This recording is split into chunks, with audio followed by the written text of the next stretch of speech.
Martinique Actualité.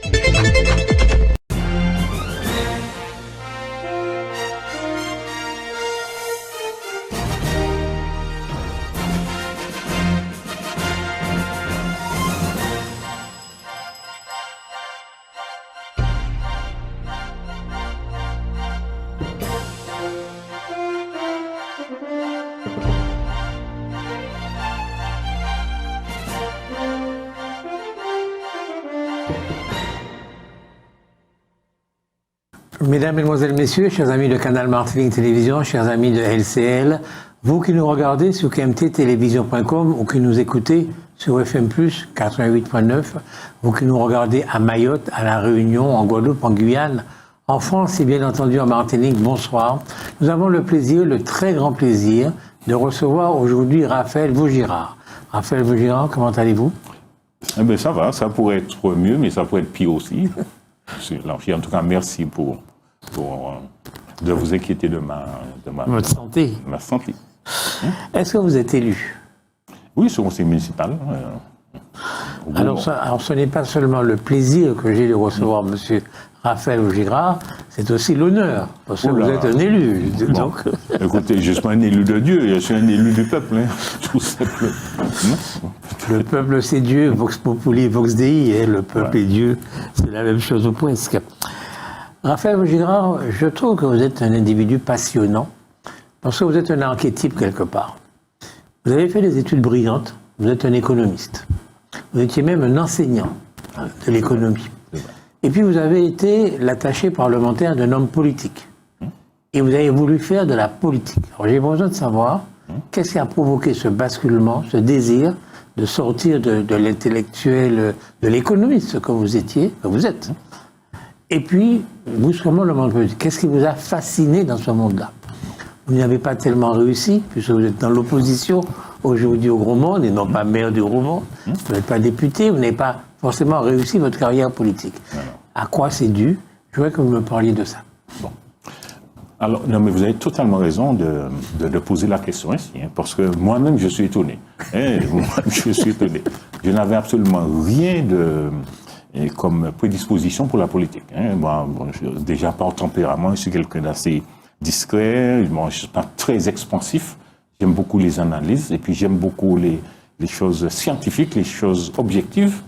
Donc, durant toute ma formation, j'ai essayé d'être un bon technicien, un économiste qui se passionne pour les questions économiques, les questions de développement notamment, mais pas tellement pour les postes électifs. Alors, mais, vous savez, parfois, tant va l'eau, la couche à l'eau, elle finit par se casser. Alors, c'est au Gaumont. Nous étions dans un contexte politique gauche contre la droite. C'était la gauche contre la droite. Et vous êtes plutôt de gauche ou de droite? Je suis socialiste, monsieur Lanchi. Non, je le sais, c'était pour les téléspectateurs. Bon, donc, il y avait un contexte politique assez particulier au Gaumont.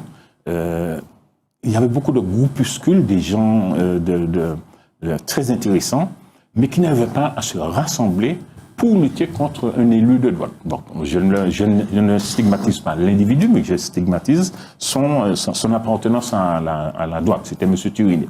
Donc, en face de lui, il n'y avait que des groupuscules, des personnalités. Enfin, je ne les nomme pas parce qu'il faut faire attention à cela. Alors, moi, tout logiquement, je le dis, messieurs, si vous ne vous mettez pas ensemble, vous n'allez jamais gagner. Si vous ne choisissez pas quelqu'un de crédible, quelqu'un en qui la population a confiance, vous n'allez jamais gagner. Alors donc, à plusieurs échéances, municipales 83, 95, 2001 ou 2002, 2001, à chaque fois, je tenais le même... Non, messieurs, écoutez, mais le résultat, je connais d'avance, si vous ne vous rassemblez pas. Et puis, en 2007-2008, pour les municipales de 2008, j'ai une fois, là, effectivement, je gagnais un peu en expérience et puis en autorité, parce que là, j'avais un peu plus, j'avais la cinquantaine. Donc, je dis, monsieur, si vous n'êtes pas métier, vous êtes péqué. Alors, j'ai invité des gens à discuter, à échanger, tout ça. Rien à faire, ça ne passe pas. Et c'est là que j'ai appris que ce ne sont pas dans les réunions que l'on prend des décisions. C'est soit avant, soit après les réunions. Alors j'ai échoué, évidemment. Et puis après la réunion, un élu, c'était M. Jean Zéphirin, il était conseiller général de Gaumont, qui est venu me voir et m'a dit, écoute Vaugirard, j'apprécie l'initiative que tu as prise d'essayer de rassembler. Bon, je te propose quelque chose. Puisque tu nous dis de nous rassembler, eh bien, chiche, rassemblons-nous. Faisons un front commun pour les municipales et les cantonales de 2008. Tu me soutiens au municipal, je te soutiens au cantonal. Alors, on a réussi à faire, pas un grand rassemblement, mais on a quand même réussi à mettre en commun un certain nombre de forces, et puis on avait quand même des gens neufs. Eh bien, ça a marché. Hein. Donc, tout bêtement... Qu'est-ce qui a marché? Eh bien, nous avons gagné les 2 élections, les cantonales et les municipales. Vous avez été conseiller général? J'étais conseiller général. Et en même temps adjoint au maire. Bon. Et c'est de là que, je vous dis, j'ai basculé. Jusque-là, j'étais toujours le second couteau, quoi, le technicien. Vous savez que je vous écoute, mais que je ne vous crois pas. Non, mais c'est votre travail. Les journalistes ne croient en personne. Non, mais... Sauf en eux-mêmes. Allons écrire l'histoire différemment. Oui. Vous êtes l'attaché parlementaire. J'étais l'attaché de M. Moscou. Oui. Ok, c'est le présent narratif, il n'a pas de valeur temporelle. Donc vous êtes attaché parlementaire de Joseph Moscou, le maire de Trinité à l'époque, député. Oui. Et vous voyez, nous, on voit les ors de la République quand on voit un député. Vous voyez la cuisine. Vous êtes l'attaché parlementaire. Donc vous êtes vraiment dans la cuisine. Est-ce que ce n'est pas ça qui vous a séduit quelque part? Est-ce que ce niveau-là de la politique, ça ne vous a pas dégoûté ou ça vous a plu? Qu'est-ce que vous en avez pensé? Non, ce n'est pas exactement cela. Par contre, il y a des gens qui m'ont dit, écoutez, et qui ont dit, qui m'ont fait une espèce de publicité. Monsieur Katek, Moscou, monsieur, vous n'êtes pas au Mania Moscou, mettez Trinité. Bon, c'est beaucoup ça nous besoin. Donc, non pas la personne, mais les réalisations que réussissait à Trinité, M. Moscou. C'est ça qui m'a donné une... Et même à Trinité, vous savez que des Trinitiens m'ont dit, vous quittez vous, venez, venez Trinité. Bon, Trinité, c'est beaucoup qu'on a besoin. Comme ça, hein. Donc, ce n'est pas tant la personne... Est-ce que vous auriez pu être maire de Trinité? Eh bien, écoutez, je n'ai pas cette prétention, cette ambition, mais je sais que j'aurais eu la cote, parce que, je ne sais pas moi, j'avais beaucoup d'affinité avec un certain nombre de gens de Trinité, et puis je travaillais très très bien avec M. Moscou. Il y a même un gars qui m'a dit, mais c'est il faut Moscou, mon vieux, comme ça. Il aurait pu vous laisser la mairie, vous pensez? Ah mais non, je ne pense pas. Non, je ne pense pas qu'il aurait franchi ce pas-là. Non, je ne pense pas. Non, parce que quand même, Trinité, c'est une ville qui est organisée à partir du Parti socialiste. Il y avait une section socialiste à Trinité qui désignait, lorsque par exemple M. Moscou a quitté son poste de conseiller général, puisqu'il était député, il ne pouvait plus rester cumulé. Eh bien, le Parti socialiste de Trinité a procédé à une élection du remplaçant de M. Moscou. Hein. Donc, les choses sont organisées. Vous n'êtes pas présenté à ce moment-là? Non, pas du tout. J'étais membre de la section, mais pas du tout. J'étais employé. Est-ce qu'il y a quelqu'un d'autre qui a le même parcours que vous en Martinique? Est-ce qu'il y a quelqu'un à ce niveau-là à qui vous ressemblez? Bon, vous n'avez pas trouvé. J'ai l'impression que je suis assez singulier. Vous avez tort. Donnez-moi un autre exemple, monsieur Larouchier. Qui c'est? Vous me faites beaucoup penser au maire actuel de Rivière-Pilote. Ah, monsieur Jean-François Bonol, qui était vraiment bien implanté aussi au Morne-Rouge avec Philippe Petit, avec Philippe.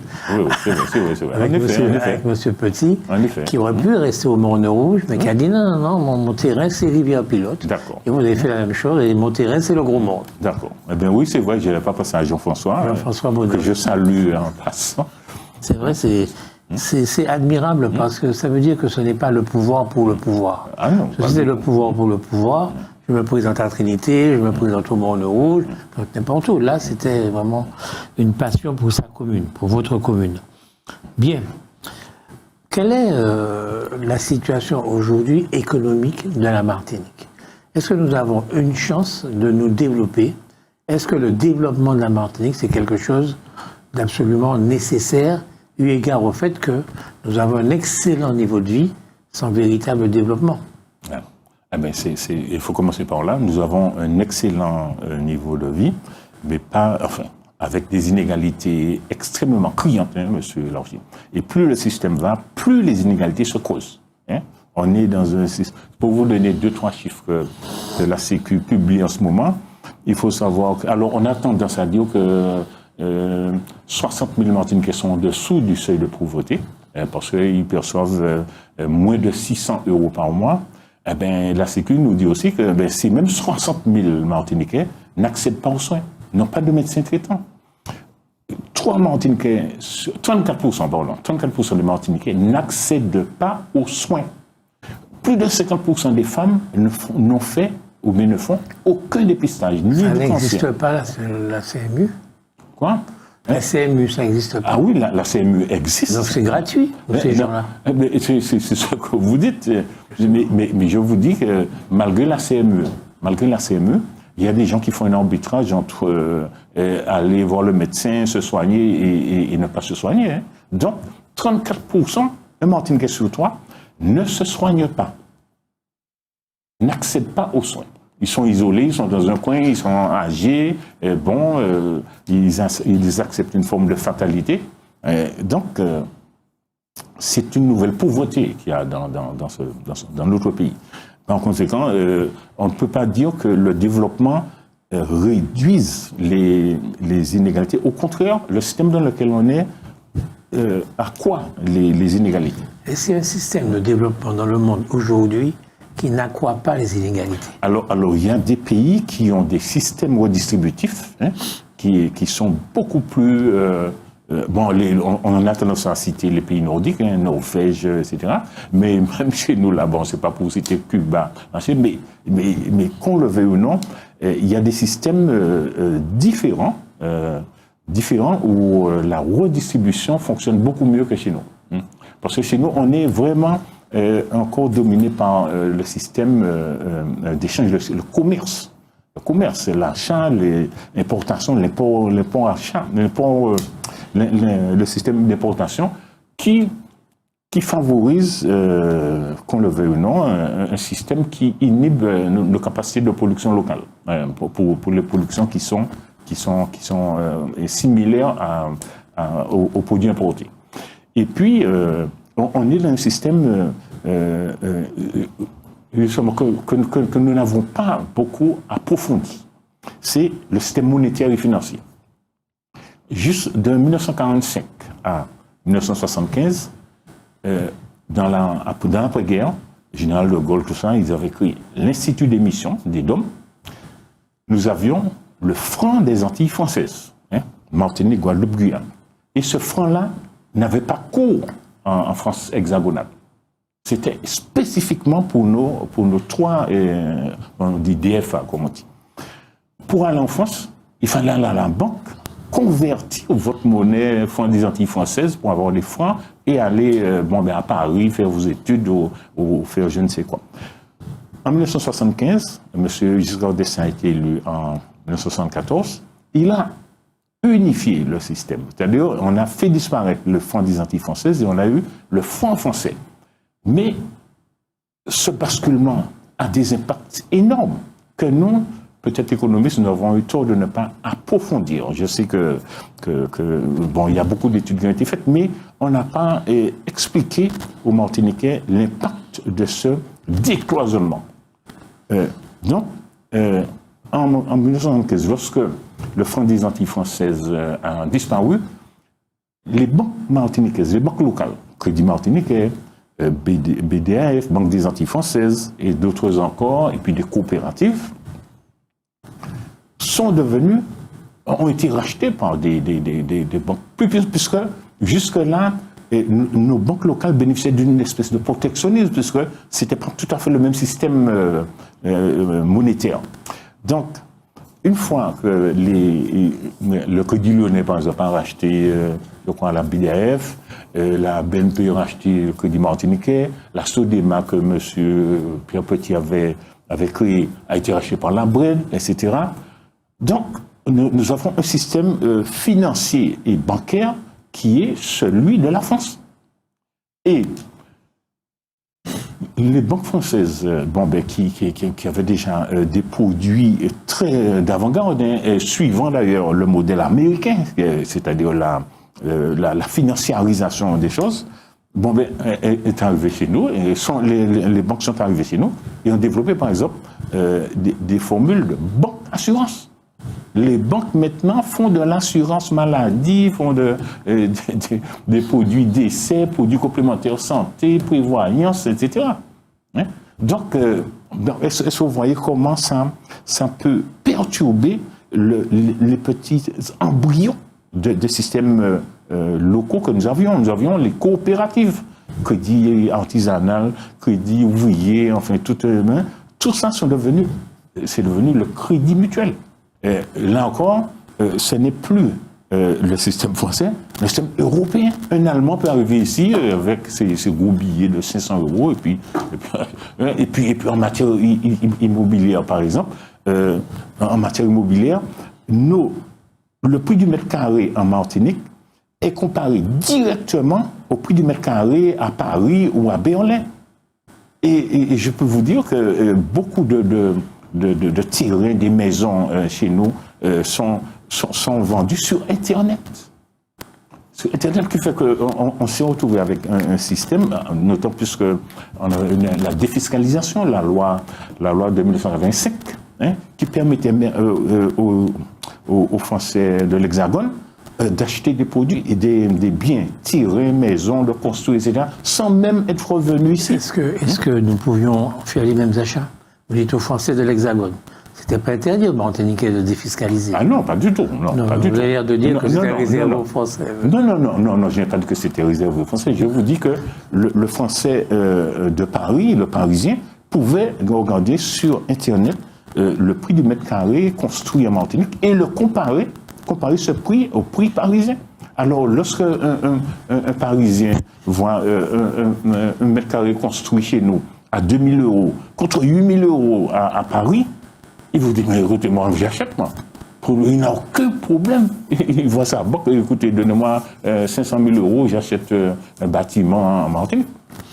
Alors, voilà le genre de conséquences auxquelles nous n'avons pas. Autrement dit, nous sommes devenus français en 1945, 46, français à part entière. Pendant 30 ans à peu près, nous avons une monnaie qui n'est pas la monnaie de la France. Donc c'est tout naturellement que les Martiniquais souhaitent avoir la même monnaie que le reste de la France. Nous sommes Français. Ah oui, bien sûr. Nous sommes des Français, nous ne sommes pas des Français à part. Bien sûr, c'était l'argument. Oui, bon, donc qu'est-ce que vous avez contre ça? Non, je n'ai pas dit que je suis contre ça. Je vous dis que nous n'avons pas mesuré les conséquences de ces basculements. C'est ça que je dis. Vous savez que la Nouvelle-Calédonie, vous savez quelle est la monnaie qui a cours eh bien, c'est le franc pacifique. Le franc oui, je sais ça. Oui, pacifique. Je sais ça. Ils ont, parce que, grâce à leur statut au niveau constitutionnel, ils sont au titre 12 de la Constitution française, ils ont décidé de garder le franc. Tahiti aussi. Tahiti également. Parce qu'ils ont constitutionnellement la capacité de prendre cette décision, de faire ce choix. Et donc, ça ne nous a pas été bénéfique. Non, je ne dis pas. Monsieur Langer, non, je n'ai pas dit ça. Il faut conclure. Non, mais je vous dis, nous n'avons pas mesuré les conséquences de ces basculements. C'est ça que j'ai dit. Est-ce que nous aurions pu gérer ces basculements autrement? Est-ce que nous aurions pu faire autrement? Eh bien, je pense que on aurait dû vraiment réfléchir, pas réfléchir pour décider, non, mais créer des conditions. Créer des conditions, en tout cas, demander, par exemple, une certaine protection de nos petites coopératives artisanes, parce que c'était des structures tout à fait populaires, c'était des petits artisans qui se mettaient ensemble et puis qui créaient une caisse de coopérative qui leur permettait d'avoir d'accéder au crédit à des conditions tout à fait, et puis qui géraient. Est-ce qu'on peut aujourd'hui refaire ces petites coopératives si on le souhaite? Alors là... Légalement, je veux dire. Alors, écoutez, j'ai fait cette expérience avec un monsieur de Saint-Joseph, un monsieur qui voulait créer une coopérative. Mais lorsqu'il a vu la quantité de démarches à faire, parce qu'il faut obtenir l'agrément de la Banque de France, la Banque centrale française, eh bien, il a été découragé. Hein. Il a été découragé, parce que ce n'est pas facile de créer une structure monétaire et financière au jour d'aujourd'hui. Nous avons employé le mot développement quand vous parliez. Vous avez également dit que le fossé se creuse. Ah oui, les inégalités. Et ça vous a paru dramatique que le fossé se creuse. Ouais. Enfin, pas non seulement dramatique, mais je trouve que on n'en parle pas. Et puis, il y a quelque chose qui me frappe dans notre pays, c'est comment ce pays, quelqu'un qui arrive et puis qui ne connaît personne, a l'impression qu'on est un pays riche. Qu'on est un pays riche, tout le monde a de belles voitures, de belles maisons, sont bien habillés, bien apprêtés, et tout. Alors que pendant ce temps, il y a beaucoup de misère. Est-ce que je peux vous prendre une image? Ah oui, bien sûr. Je suis au XVIIIe siècle, au XVIIe siècle, je suis à cheval. Le monsieur qui est à côté de moi est à pied. Il y a vraiment une grosse différence entre nous parce que, voilà, mon cheval va pouvoir aller au galop. Aujourd'hui, je suis en 2 chevaux. D'accord? Le monsieur à côté de moi est en je sais pas moi, en Audi. D'accord? Le jour d'après, je reste en 2 chevaux. Lui, il devient en Rolls-Royce. Le jour d'après, il n'a pas une seule Rolls-Royce, il a 2 Rolls-Royce. Donc le fossé s'est creusé. Mais ça n'a rien à voir entre le mec qui est à cheval et le mec qui est à pied. Parce que j'ai ma 2 chevaux, je peux rouler avec ma 2 chevaux, aller aussi loin que lui, arriver un peu moins vite, un peu moins confort, mais aller comme lui. Alors que la différence entre le cheval et à pied, je ne peux pas y arriver, j'y arrive 1 an après. Quoi. Donc ce fossé qui se creuse, est-ce que c'est à ce point dramatique? C'est-à-dire que j'ai très bien compris la relativisation que vous avez apportée. Mais je vais vous expliquer la crise de 2009, en tout cas l'analyse que moi j'ai faite, parce que j'ai eu l'honneur de participer à des débats et d'apporter mon analyse. Bon. La crise de février, on va fêter le mouvement du 5 février bientôt, 2009. Bon, pourquoi il y a eu ce mouvement populaire? Bon, bien sûr, il y a eu une organisation des syndicats, avec des gens qui étaient très combatifs et puis qui posaient très très bien la question du pouvoir d'achat, de la vie chère, etc. Mais comment le problème se posait?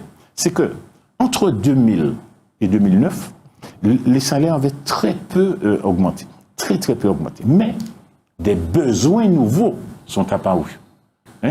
Tout le monde, à partir de 2000, accède au portable. Il faut acheter le portable, il faut acheter l'abonnement. Et à l'époque, je ne sais pas si vous vous souvenez de ça, mais lorsqu'on achetait pour le portable 30 minutes, 15, 20, 30 euros. Bon, ensuite, sont arrivés les abonnements pour la télé. Et Internet, Canal+, tout ça. Donc, il y a une espèce d'évolution des besoins. Il y a une apparition de besoins nouveaux.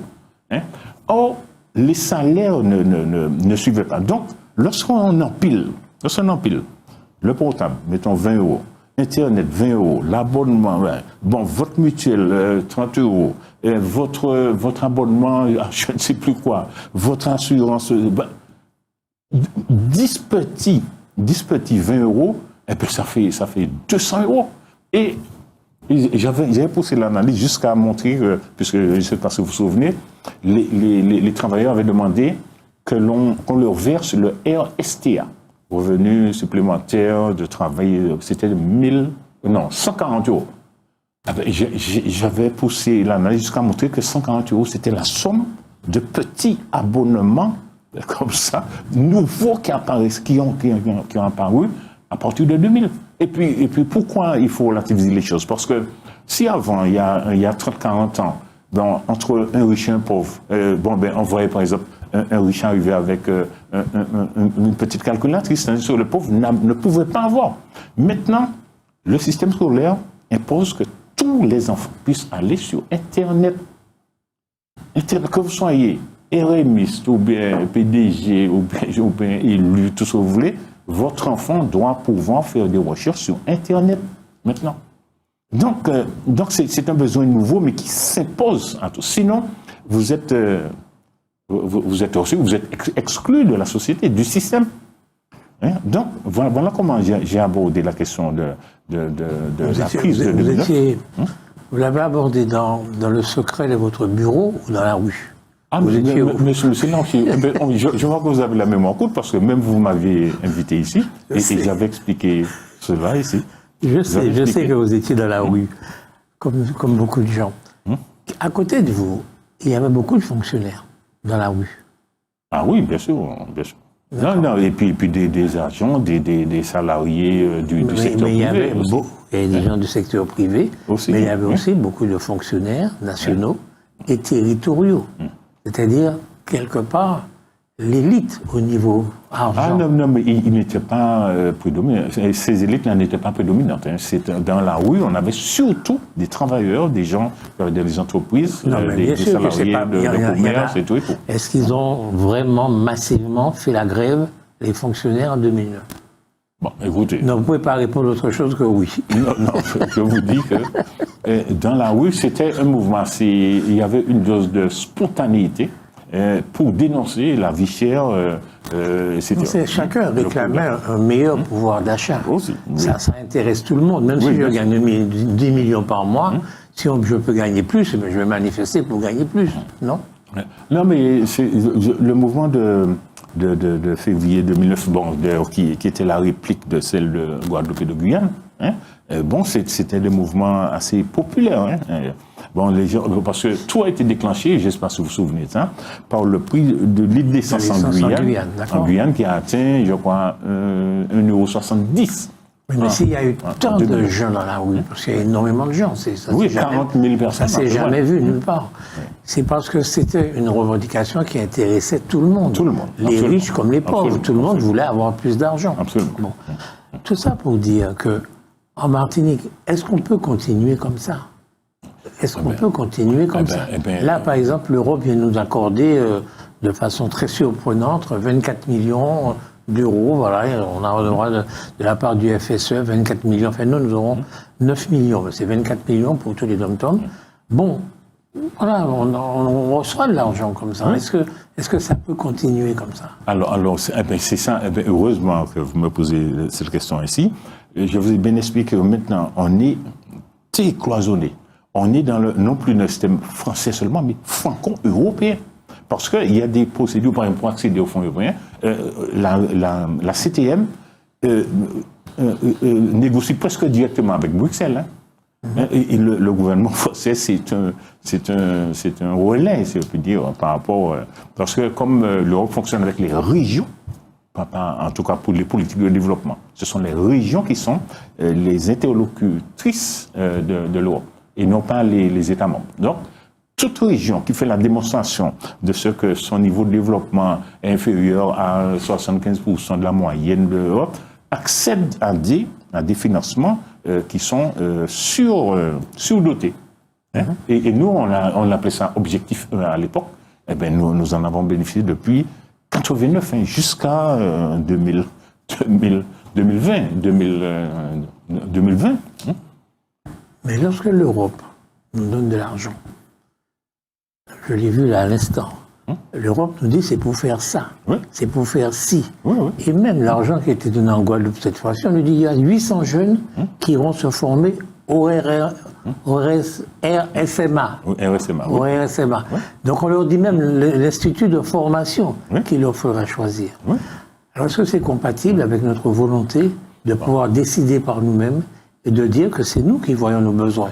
Donnez-nous l'argent, certes, mais ce n'est pas la peine de nous dire à la minute ce qu'il faut faire avec. Non, ce n'est pas ainsi que ça se passe. C'est-à-dire que chaque région doit faire ce qu'on appelle son plan de développement, dire à l'Europe, écoutez, nous voulons développer le tourisme, nous voulons développer la formation, nous voulons développer l'agriculture, nous voulons développer tel service, tel machin, pour lutter, pour qu'on puisse tenter d'avoir un certain rattrapage de développement. Donc, l'Europe vous dit, dès que vous me parlez de développement, moi, je suis avec vous. Parce que c'est ça, la fonction même de l'Europe, c'est le développement. Alors que la France, il y a quand même le Fonds social Oui. Pas exactement le développement, c'est l'aide aux personnes en difficulté. Oui. Et l'argent dont je vous parle là, c'est le FSE. Non, alors, mais il faut bien voir comment les choses comment les fonds structurels sont nés. Le FSE, c'est le premier fonds qui est né en 1957 avec le traité de Rome. C'est le premier fonds. Alors, c'était pour faire de la formation, pour lutter contre les inégalités hommes-femmes, depuis 1957. Le deuxième fonds qui est apparu, c'est le FEDER, en 1975, lorsque l'Angleterre, non pas l'Angleterre, le Royaume-Uni est entré dans l'Europe. Ils ont demandé un système pour qu'ils puissent récupérer le solde de leur cotisation. Donc on a créé le FEDER. Ensuite est apparu le fonds pour la pêche. Ensuite est apparu le FEOGA aussi. Le FEOGA est apparu en 62, lorsqu'on a créé la politique agricole commune, en 1962. Donc voilà comment les fonds n'ont pas été créés spontanément comme ça. C'est à chaque fois pour répondre à une problématique du moment. Donc, et puis en 1985, l'Europe a décidé de mener une politique régionale, parce que lorsqu'on a vu que les régions n'arrivaient pas à suivre la dynamique de développement, donc on a fait un système de cohésion, ça s'appelle la politique de cohésion, pour que toute région qui a un niveau de développement inférieur à 75% de la moyenne européenne bénéficie d'une surdotation. Donc c'est à partir de 1985 qu'effectivement la Martinique depuis 1989 a été classée dans cette catégorie de région, puisqu'il y a une espèce de grande, pas grande messe, j'allais dire, mais une grande réunion à laquelle avait participé M. Camille Darcière à l'époque, en 1989, pour dire que, j'oublie le nom du lieu où est née cette politique-là, la politique de cohésion. Et à partir de 1989, la Martinique, et la Guadeloupe, la Guyane, la Réunion, et la Corse aussi, ont bénéficié de cette politique de cohésion, c'est-à-dire la surdotation en fonds pour qu'on puisse tenter de rattraper le développement. D'accord. Il y a un congrès des élus de Martinique qui travaille en ce moment. Et ce que demandent les élus de ce congrès, les élus majeurs de Martinique, c'est davantage de pouvoir, davantage de compétences. Ils demandent ça à la France. Ils ne pourront pas ne pas le demander également à l'Europe. Ça n'a pas de sens. Je veux dire que, autrement dit, l'objectif, s'ils sont logiques avec eux-mêmes, c'est de demander à l'Europe un budget et puis nous le gérons. Est-ce que ça peut marcher? Non, enfin, je vois que vous présentez cela d'une manière. Non, je pense que c'est tout à fait légitime que nous tentions, parce que, comme je vous ai dit, il faut garder en arrière-plan le système global mondial dans lequel nous sommes. Parce qu'il faut savoir que l'euro, maintenant, c'est une monnaie de réserve mondiale. Monnaie mondiale, et puis... l'euro est aussi puissant que le dollar, non? L'euro est non pas aussi puissant que le dollar, mais a une spécificité. Le dollar a une particularité, c'est la monnaie des échanges internationaux. C'est la monnaie, par exemple, pour les matières premières. Et c'est pourquoi la guerre en Ukraine, là, tout ça, pousse la Chine, la Russie et puis d'autres pays à tenter une monnaie concurrente pour freiner le dollar. Bon, alors pourquoi le dollar est puissant? C'est parce que comme il y a eu la crise des pétrodollars dans les années 70, le choc pétrolier de 73, 78, etc., où les pays arabes ont gardé des réserves en dollars extraordinaires. Donc, la monnaie s'est désolidarisée du système de contrôle purement américain. Purement américain.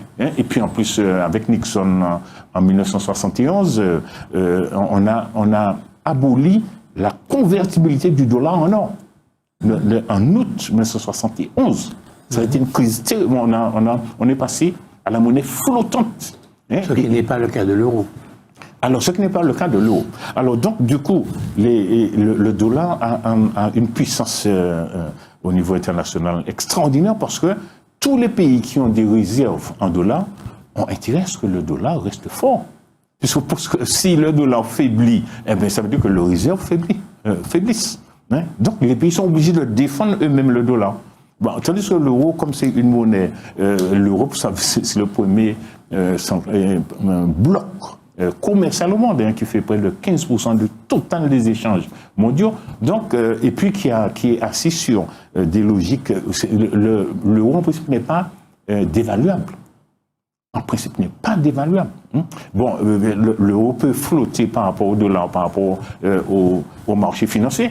Mais vous n'allez pas voir les Européens mener une politique de dévaluation, comme le font la Chine, le Japon ou bien d'autres pays encore. Donc voilà la particularité entre ces deux monnaies or nous sommes dans l'euro. Donc on est dans un système qui nous contraint, qui nous surdétermine. Voilà, je cherche un mot pour comprendre l'ampleur des enjeux. Enfin, vous avez compris, mais moi, je n'ai pas compris. Surdétermine, ça veut dire quoi? Il faut passer de nous, quoi. Il faut passer, qu'afforcez-nous. Bon, qu'afforcez-nous, voilà. Qui fait que face à cela, il faut qu'on ait une petite capacité quand même de préserver des choses et de décider des choses. Bon, par exemple, je pense que, je sais que parmi les revendications, nous voulons avancer un petit peu dans l'autosuffisance alimentaire, voilà, pour qu'on ait un minimum de production locale qui permette d'avoir un pourcentage de production qui soit consommée localement. Eh bien, il faut qu'on ait une capacité pour dire, écoutez, bon, pour toutes les productions similaires, par exemple, on ne peut pas importer des tomates, des laitues, des choses, alors que nous avons du citron, alors que nous avons la capacité de production. Il faut qu'on ait un moyen, quoi, pour préserver la production locale contre les importations. Par exemple. C'était un exemple.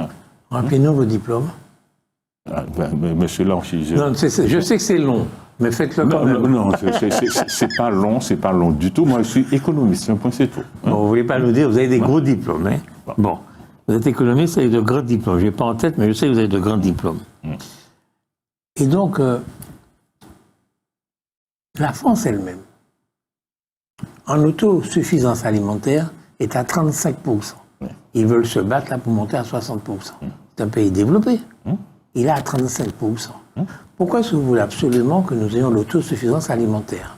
Parce que vous savez très bien que lorsque nous allons produire nous-mêmes notre citron ou notre tomate, elle coûtera plus cher que la tomate importée.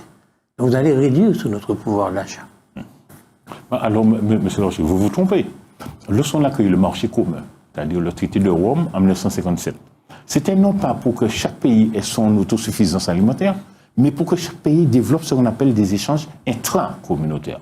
C'est-à-dire que la France pouvait produire 30% de laitue, mais sache qu'elle pouvait compter sur les tomates d'Espagne, du Portugal, d'Italie, par exemple. C'est-à-dire les échanges intra-communautaires. C'est ça l'objectif. Mais nous aussi, c'est pareil. Hein. On peut compter sur les tomates françaises. Non, écoutez, non, mais je commence par vous dire que lorsqu'on a fait le marché commun, on n'a pas intégré la banane. Nous n'avons pas obtenu ce qu'on appelle la préférence communautaire en 1957. Et c'est pourquoi la Chambre d'agriculture, tout ça, ils ont beaucoup bagarré pour dire que ce n'est pas normal que la force ne nous défende pas pour que nous ayons bénéficié de la préférence. Vous savez en quelle année on a eu cette préférence communautaire? C'est après la crise de 1994, lorsqu'on a occupé l'aéroport. Un ministre socialiste, M. Le Pessec, a arraché en Europe ce qu'on appelle l'OCM Banane. L'Organisation commune des marchés, OCM, banane, qui nous a permis d'avoir un quota préférentiel, à côté de notre quota, c'était les pays de ACP, le Cameroun, Sénégal, etc., pour que nous puissions avoir un peu je ne dis pas le monopole, mais la préférence sur le marché européen. Et malgré cela, ce système-là n'a pas tenu parce que un certain nombre de pays, l'Allemagne, la Belgique, tout ça, ont préféré s'approvisionner directement auprès des multinationales américaines parce que... Parce que quoi? Pourquoi ils ont préféré aller au Costa Rica ou ailleurs? Et alors, bon, parce que bon, les prix, voilà, c'était moins cher. Les prix étaient moins chers, et puis, notamment, c'est la question des prix. Oui, mais ça ne nous a pas posé tellement de problèmes, parce que nous étions tellement subventionnés que nous n'avions pas besoin de cette...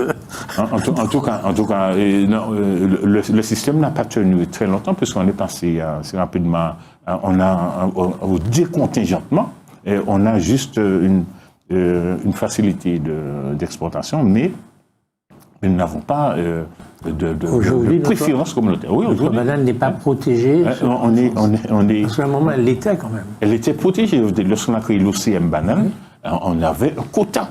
C'était 450 000 tonnes réservées. D'ailleurs, ça avait commencé par le général de Gaulle en 1963. Et il avait fait ce qu'on appelle l'arbitrage 2 tiers, 1 tiers. 2 tiers pour les DOM et 1 tiers pour l'Afrique. Et puis, puisque l'Afrique était, avec les accords de Lomé, étroitement en contact avec l'Europe. Bien.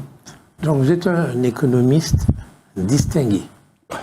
Si c'est un économiste... Non, ça c'est M. Raymond Barre qui a ce label. Vous ne l'acceptez pas parce que vous êtes modeste. Bon, mais si vous êtes... vous êtes l'élite de ce pays. Au point de vue... Mais enfin, je dis des choses évidentes, quoi. Je veux dire, vous avez fait un bac, vous avez fait 25 années d'études après, vous êtes forcément l'élite. Bon. Alors, ma question est la suivante. Est-ce que la Martinique peut se développer sans un plan de développement? Je ne parle pas de schéma à 30 ans, sans un plan de développement, un plan quinquennal, par exemple, de développement. Est-ce que la Martinique peut se développer sans un plan? Alors, un plan. Alors, ça doit être la 10e fois que vous me posez la même question. Et à chaque fois, bon, je vous dis que... Non, mais c'est parce que j'espère que votre réponse va évoluer. Bon, non. Ce que je veux dire, c'est que il y a, pour que le plan puisse... Si c'est pour faire un plan, c'est-à-dire, dire qu'on veut faire 10 tonnes de dachine, 10 tonnes de ceci, faire du tourisme, faire des services et tout, vous voyez quel mépris vous parlez du plan. Non, si c'est pour faire la machine, vous avez déjà du mépris pour le plan. Non, mais monsieur Lanchi, mais c'est parce que nous avons 30 ans de plan en expérience. 30 ans de plan. Nous, en Martinique, on a fait toutes sortes de plans. Non, toutes sortes de schémas. Des schémas, des plans, mais ce sont les mêmes réflexions. Mais tous ces documents ont 2 faiblesses, à mon avis. La première faiblesse, c'est que nous passons trop vite sur le système dans lequel on est. Le système dans lequel on est un pays mal développé dans un système surdéveloppé qui nous surdétermine. Ce que ça veut dire par là, c'est que, prenons le cas, je prends un cas qui va vous choquer un peu, c'est le prix du mètre carré construit en Martinique et puis en France, ou bien à Berlin, ou bien en Italie. Je vous dis, lorsque nous avons un mètre carré construit de 2 000 € en Martinique, il est de 8 000 € en France, ou à Berlin, ou à Rome. Pourquoi il est plus cher ici? Il est plus cher? Il est moins cher? Moins cher. Pourquoi, il est moins cher? Pourquoi il est moins cher ici, alors qu'il faut qu'on importe tout ce dont on a besoin? Parce que ce sont des pays qui ont déjà un patrimoine immobilier, qui ont un niveau d'organisation urbanistique, etc. Et puis des quantités d'éléments patrimoniaux qui donnent beaucoup de valeur, tandis que nos constructions viennent d'où? C'est d'anciennes exploitations de cannes, de bananes qui ont fait faillite, et puis que les plans d'occupation des sols ont déclassé pour permettre des constructions, des HLM, etc. etc. Donc, on ne peut pas mettre sur le même plan ces 2 espaces qui ont des niveaux de développement qui n'ont absolument rien à voir. Alors, donc ça, c'est une faiblesse chez nous. Il faut que l'on puisse intégrer que notre plan de développement, ce n'est pas on va faire si librement. Ce n'est pas vrai. On ne va pas réussir si on ne tient pas compte de notre différence de niveau de développement. Ça, je vous le dis. Si c'est pour faire une réflexion, faire des propositions. Vous parlez sérieusement, là. Ah, je parle très sérieusement. Parlez sérieusement. Et vous commencez par dire on ne va pas réussir. C'est exactement notre technicien de l'échec. C'est-à-dire qu'avant même de commencer, on ne va pas réussir. Non, comme ça, on est sûr de rien faire. Non, ce que je vous ai dit, c'est que si on ne tient pas compte du système dans lequel on est... Mais tenez compte. Attendez, est-ce que vous mettez en cause le capitalisme quand même? Ah, mais bien sûr, le libéralisme surtout. Attendez, le capitalisme. Oui, le capitalisme aussi, oui, bien sûr. Puisque c'est le synonyme du libéralisme. Hein. Oui, et donc vous aimeriez qu'on soit communiste alors? Non, je n'ai pas dit ça. Si c'est communiste à la mode Poutine, non, pas je ne sais pas, inventer le communisme, mais enfin, si vous ne voulez pas le capitalisme, il faut mieux un autre système. Vous avez beaucoup parlé des coopératives. D'accord. Écoutez, l'Europe, le credo de l'Europe, c'est quoi? Lorsqu'on a fait le traité de Maastricht en 1992, c'est libre circulation des capitaux, des hommes, des biens. Vous êtes contre ça? Non, je ne suis pas contre ça. Je vous dis que ce système-là qui vaut il interdit toute politique de protection. Dans l'octroi de mer. Donc l'octroi de mer, depuis ça est menacé à chaque année, on entend dire que il faut qu'on aille demander l'autorisation à l'Europe pour maintenir l'octroi de mer. Et la réponse de l'Europe, c'est quoi? C'est de nous dire, démontrez-moi que l'octroi de mer, premièrement, ne fonctionne pas comme un droit de douane, premièrement. Deuxièmement, que l'octroi de mer vous fait progresser en termes de développement économique. Et c'est ça. Alors, c'est pourquoi on a des autorisations de 10 ans qui sont accordées par l'Europe. Et au bout des 10 ans, on fait le bilan. On fait le bilan. Et à ce moment-là, je peux vous dire que nos élus, tant députés que les députés européens, ils ont de quoi s'arracher les cheveux. Est-ce qu'il faut sortir de l'Europe? Non, je pense que l'Europe il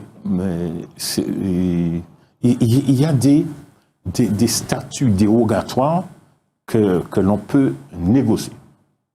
Que peut négocier. Mais il faut le faire avec.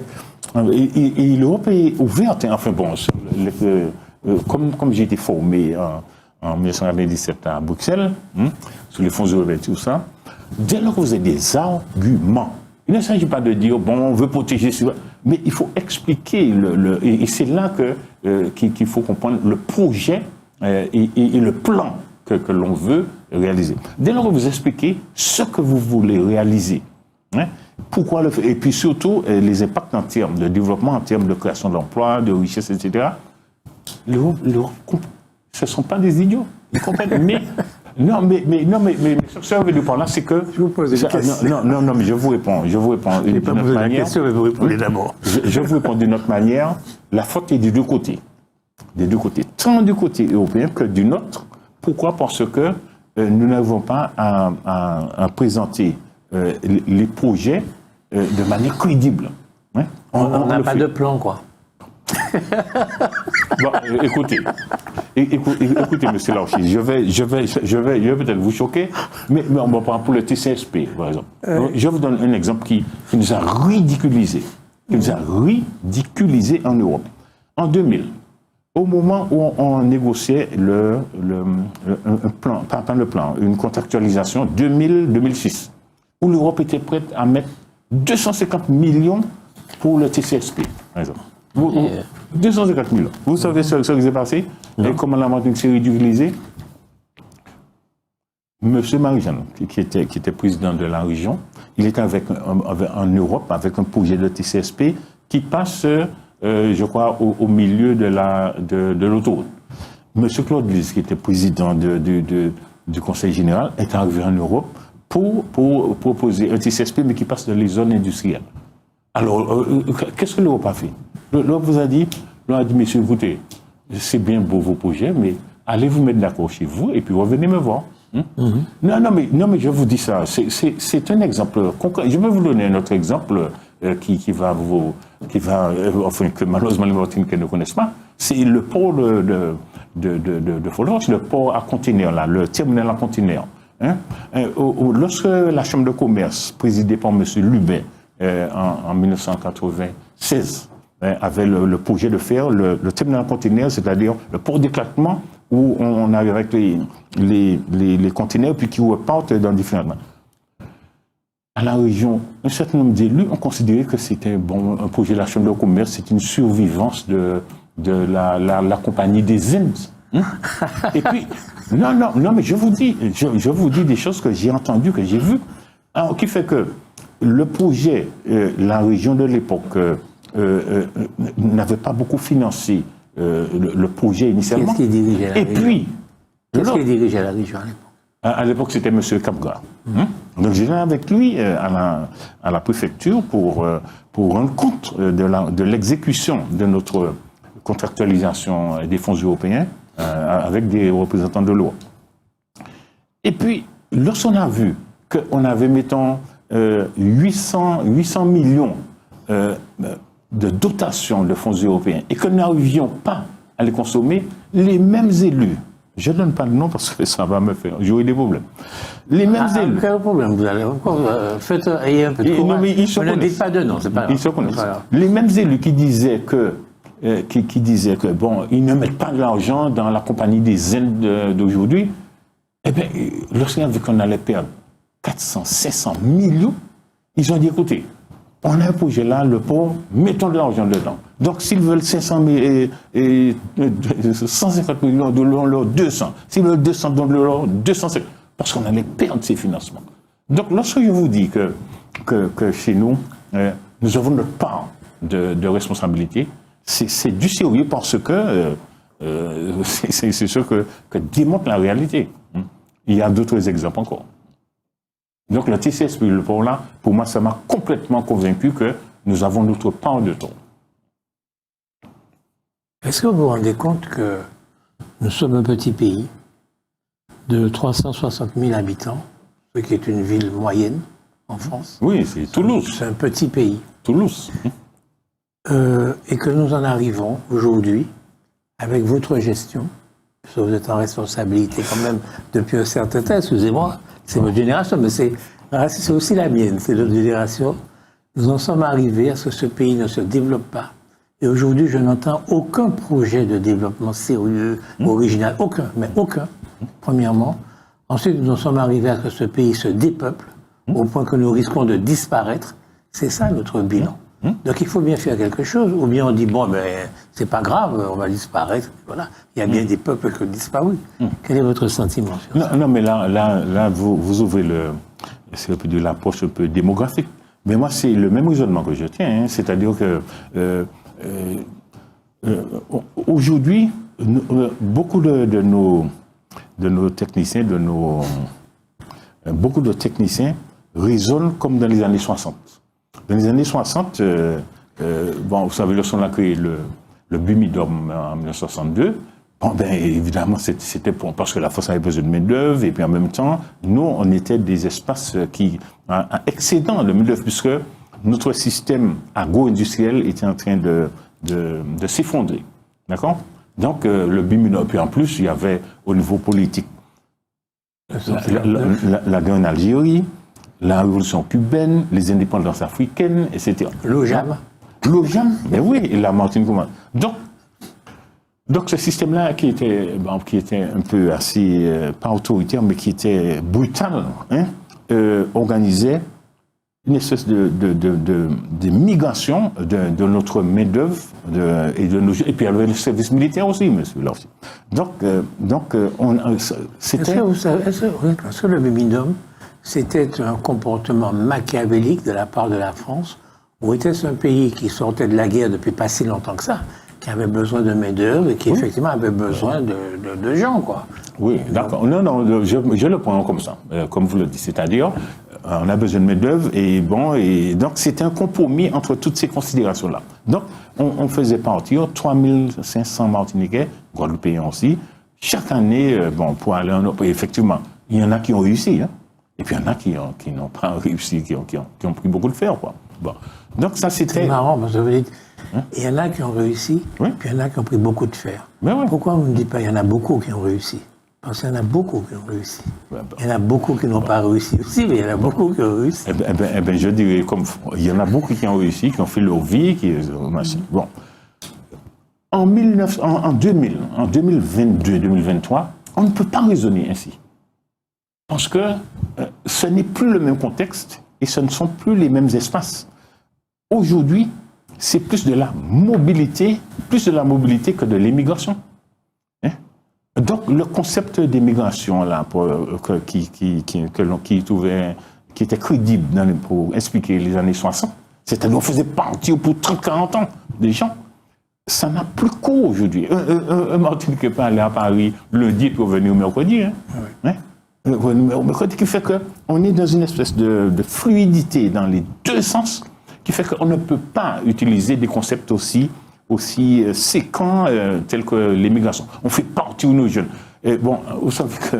Alors donc l'analyse que moi je fais, c'est que bon, on n'a pas l'approche sociologique adaptée à ce nouveau contexte. Parce que les données que nous donne l'INSEE, ce sont des données statistiques. Ce sont des données qui comptent les individus. On vous dit, 2500 à 3000 Martiniquais partent chaque année en France. Partent. Mais on parle en termes d'individus. Moi, je dis que les personnes qui partent appartiennent à des familles. Si on raisonnait en termes de famille, et pour qu'on puisse essayer de comprendre quelle est la stratégie de famille, c'est-à-dire une famille en Martinique qui a deux, trois jeunes de 18, 25 ans, il y en a qui font des études, il y en a qui cherchent du boulot, il y en a qui veulent se former. La famille choisit de les envoyer se former, et faire des études et faire des formations, tout ce qu'on veut en France. Et puis, ceux qui veulent revenir reviennent, ceux qui ne veulent pas. Mais la notion de famille donne une dimension sociologique qui montre que nos familles envoient les enfants là où il y a des solutions. Là où il y a des solutions. Donc, et lorsqu'il y a par exemple un événement familial, un décès, une naissance, un mariage, des choses comme ça, mais souvent pour le décès, vous voyez bien que la famille se réunit. Tant que le grand-père, tant que les enfants ne sont pas entrés, on n'enterre pas le grand-père. Hein? On n'enterre pas. Pourquoi? Parce que c'est un moment de réunion des familles. Hein? Donc, ce que moi je dis par rapport aux analyses de monsieur Raymond, monsieur Marie, de beaucoup de personnes, il y en a même qui disent que la Martinique va disparaître. Un anthropologue évoque le concept de désapparition. On dit que la totalité des Martiniquais vont... Non. Attendez. Non. Il y a quand même 3000 Martiniquais qui laissent la Martinique. La Martinique se dépeuple chaque année de 3000 personnes. Oui. C'est un fait. Oui.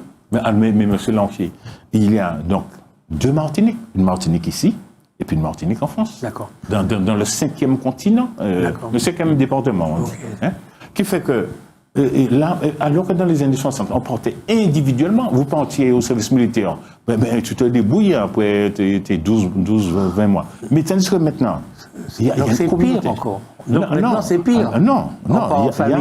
Il y a une communauté entière en France, ce qui fait que il y a un mouvement... Donc ça ne vous gêne pas, ces départs? Non, ça me gêne, puisque le pays vieillit. Je vous rappelle juste une petite chose. Oui. La nature a horreur du vide. Oui. Et donc, lorsque des gens partent, d'autres gens arrivent. Vous avez vous-même dit que la terre est beaucoup moins chère en Martinique, donc ça attire les gens, plus le soleil, plus la mer, etc. Donc, voilà, on va être remplacé. Écoutez, je ne vais quand même pas développer une théorie du grand remplacement, M. Lange. Pourquoi? Vous pensez qu'on est dans un système de grand remplacement? Je suis dans aucun système, j'observe les faits. Je veux dire, il y a de plus en plus de places. Les Européens... Alors, une autre question.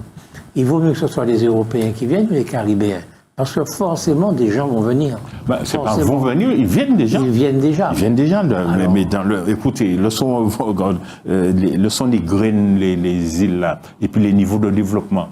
Eh bien, vous savez que la Martinique qui a un PIB de 22 000 euros, et par rapport à Haïti qui a 450 euros par tête d'habitants, vous pensez bien qu'il y a des Haïtiens qui arrivent. Qu'est-ce que vous préférez? Est-ce qu'il faut avoir une préférence? Et si oui, qu'est-ce que vous préférez? Les Suédois ou les Haïtiens? Mais pourquoi vous voulez que je choisisse, que je préfère? Parce que je pense que vous êtes courageux. Non, écoutez, moi je ne suis pas un raciste. Et j'ai des amis métro, j'ai des amis haïtiens, j'ai défendu des Haïtiens en Martinique. Hein. Bon, j'ai vu au gros monde même un jeune agriculteur bon, qui a fait des enfants avec une haïtienne, mais qui n'était pas en règle. Et la dame recevait des arrêtés d'expulsion. Eh bien, excusez-moi, mais j'ai fait M. Moscou intervenir. Enfin, c'est pas moi, mais lorsqu'on a vu ce cas-là, on a dit, ah non, nous souhaitons que cette personne devienne martiniquaise. Et on a gagné. Et puis ses enfants sont des Martiniquais. Inversement, bon, j'ai des amis métropolitains qui se comportent comme des Martiniquais. Qui boivent de l'eau de coco avec nous, qui font des coups de main pour tirer la scène, machin, et puis qui reconnaissent la part d'histoire que nous avons vécue avec la colonisation française. Donc ces gens-là épousent notre combat culturel, notre combat idéologique et politique. Mais enfin, donc ces gens-là, ces personnes-là sont précieuses pour moi, parce que ils viennent alimenter la martinicanité, si vous voulez, c'est-à-dire une manière d'être martiniquaise, et puis pour faire avancer notre pays. Donc je ne choisis pas le noir contre le blanc, bien le blanc contre le noir. Je choisis les gens qui font avancer notre pays et puis qui épousent notre cause martiniquaise. Okay. Je fais bien peut-être la distinction entre la culture et le mode de vie. C'est facile à faire. Donc, vous avez un mode de vie, oui, une façon d'être au quotidien. Oui. Okay. Est-ce que votre mode de vie vous semble plus proche de celui de Français hexagonal ou de Caribéen, de Haïtien ou de Saint-Lucien ou de Dominicain, par exemple, votre mode de vie? Non, écoutez, bon, alors vous allez me dire qu'il a fait ça. Je ne sais pas ce que je vais vous dire. Non, mais écoutez, alors, en termes de langue, par exemple. Alors, évidemment, avec les Caribéens, bon, on se comprend à demi-mot, même si on n'a pas les mêmes créoles. Attendez, avec les Français, vous ne comprenez pas? Ah non, mais attendez, monsieur Larcher, spontanément, dans la rue, je n'arrive pas à faire la différence entre un Dominicain, un Haïtien et un Martiniquais, parfois. Hein. Je n'arrive pas. Mais c'est parce qu'ils ne parlent pas, parce que moi, je ne comprends rien quand un Haïtien parle. J'ai du mal à comprendre. Oui, c'est pas évident. Écoutez, allez dire ça à nos amateurs de zouk là, qui aiment le compas, ils comprennent tout. Ils comprennent tout. C'est parce qu'il n'y a pas beaucoup de paroles, en fait. Ça. Ah, si. Mais non, c'est toujours les mêmes paroles. Marié, tout ça. Non, honnêtement, c'est pas le même créole quand même. Non, c'est pas. Il y a des nuances importantes. Mais sincèrement, pour répondre à votre question de manière plus machine, on est plus facilement caribéen que. Votre mode de vie est plus caribéen que c'est une évidence. Que les Occidentaux. Oui, je pense. D'accord. Alors, un plan, je me suis de revenir, mais ça me paraît important, c'est dire que chaque Martiniquais mange tant d'ignames par année. C'est facile à faire comme calcul, comme projection. Il mange tant de dachines, il mange tant de patates douces, il mange tant de... Et donc, il nous faut, puisque tant de mètres carrés produisent tant de dachines, il nous est facile de dire qu'il faut réserver telle surface aux dachines, telle surface aux ignames. Pourquoi on ne fait pas ça? Pourquoi c'est pas aussi... Ça me paraît d'une simplicité extraordinaire de faire ça. Les oursins, c'est bon, les oursins. Ça nous rapporte de l'argent, on sait où ça pousse. Pourquoi on ne fait pas une culture d'oursins de façon scientifique? C'est là, avec des vétérinaires, des gens qui s'en occupent. Pourquoi on ne fait pas ça? Pourquoi on ne se développe pas? Pourquoi on ne se développe pas? Bon, ça fait au moins la 10e fois que vous me posez la même question. Mais c'est parce que ça m'empêche de dormir. Ça m'empêche de dormir. C'est une obsession. Mais oui, c'est une obsession. Mais en fait, on ne peut pas faire un plan comme un gros plan. Oui, le gros plan a bien réussi, oui, c'est. Vous trouvez? Premièrement, oui, la Russie est un grand pays, un très grand pays même. Vous savez qu'ils ont envoyé le premier homme de l'espace pour Gagarine, donc c'est un très grand pays. Et deuxièmement, la France aussi est un grand pays qui a fait des plans quinquennaux. Des plans indicatifs, c'est vrai. Mais c'était des plans quand même. Oui. Bon, pourquoi nous on ne fait pas le plan si on veut se développer? Vous savez pourquoi vous ne répondez pas? Parce que vous êtes coupable de ne pas l'avoir fait. C'est votre métier, vous êtes un économiste. Bon, Vous savez qu'aujourd'hui, M. Macron, il a nommé quelqu'un au plan. C'est M. Bayrou. Bon, écoutez, on a eu des plans en Martinique depuis 1946. Jusqu'en 1983, on était au 9e plan quinquennal. C'était M. Wokar qui était, lorsque Mitterrand a été élu en 81, M. Wokar était le ministre du plan, de la planification. Et lui, qu'est-ce qu'il a développé, M. Wokar? C'est non pas le plan indicatif, mais la contractualisation. C'est lui, c'est grâce à Wokar si aujourd'hui. Pour la France, hein, vous non, pour nous aussi. Puisque c'est. On était pris dans un ensemble très large. Non, c'est l'ancêtre de la contractualisation avec l'Europe. Oui. C'est-à-dire, puisque, comme je vous ai dit, pour avoir les fonds européens, c'est pas l'Europe qui nous dit, bon, voilà, je vous donne 900 millions, et puis vous faites ça. Non, l'Europe vous dit, dites-nous ce que vous souhaitez réaliser. Alors là, nous, la région, c'est-à-dire le conseil régional, maintenant la CTM, doit dire, bon, nous voulons faire redémarrer le tourisme, parce que nous sommes tout près d'un bassin.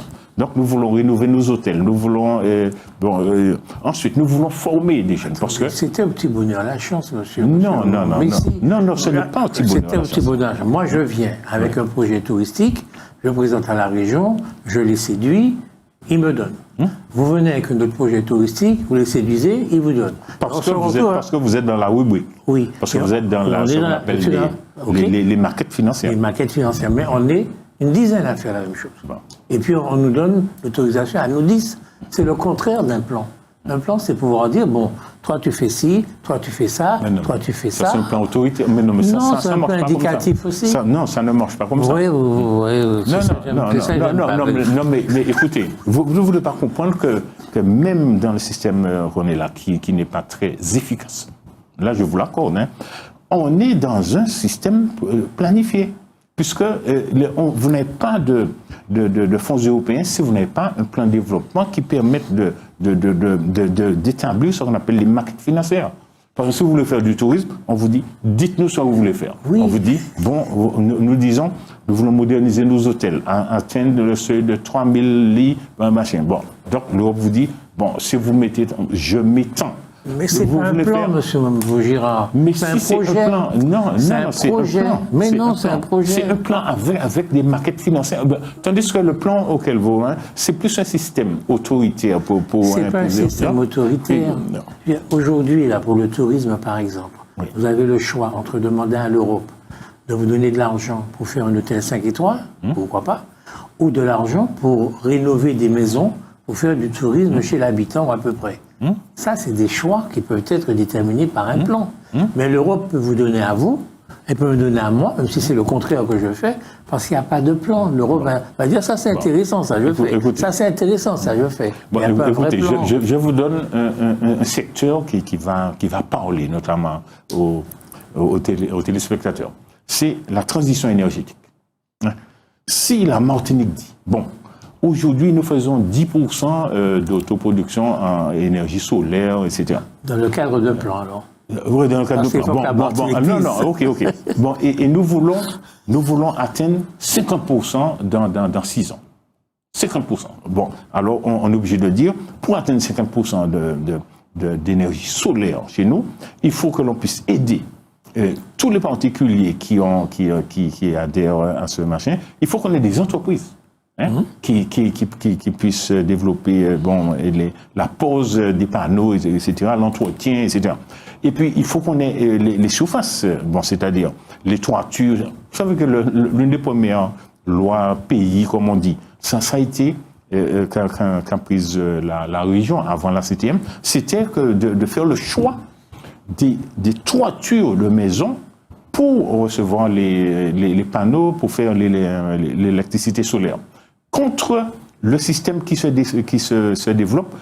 développait du moins sur les terres agricoles, ce qu'on appelait les fermes solaires agricoles.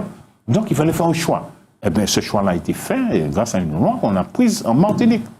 Et puis, mais pour venir à notre sujet, si nous disons à l'Europe, nous voulons atteindre 50%, là, et on a besoin de 500 millions, je vous dis, c'est planifié, puisqu'il y a le temps. On vous dit sur 6-7 ans, l'Europe vous met les moyens pour atteindre cet objectif. C'est terrible. Vous me faites tellement de peine, là. Vous, par contre, vous m'inquiétez parce que si ça ne vous parle pas en termes de planification, vous voyez, quand je vous dis que je vous fais de la peine, et puis je ris en même temps. Ça me fait penser à mon prof de philo, il me dirait ce détournement de la pulsion en son contraire. Ah, d'accord. J'ai envie de pleurer, mais je ris. Bon, il faut vous dire qu'en réalité, ce qu'il faudrait faire, c'est de dire de quelle quantité d'électricité la Martinique a besoin. De quelle quantité d'électricité toute la Martinique a besoin. Nous voulons, dans les 5 ans qui viennent, avoir tant de cette électricité. Soit le tout, soit la majeure. Ensuite, dire, bon, le photovoltaïque peut nous donner quoi? Les éoliennes peuvent nous donner quoi? L'hydroélectricité peut nous donner quoi? Faire ces études-là, et puis faire un plan de développement à partir de chacune de ces sources d'électricité. C'est ça un plan. Non, mais je comprends.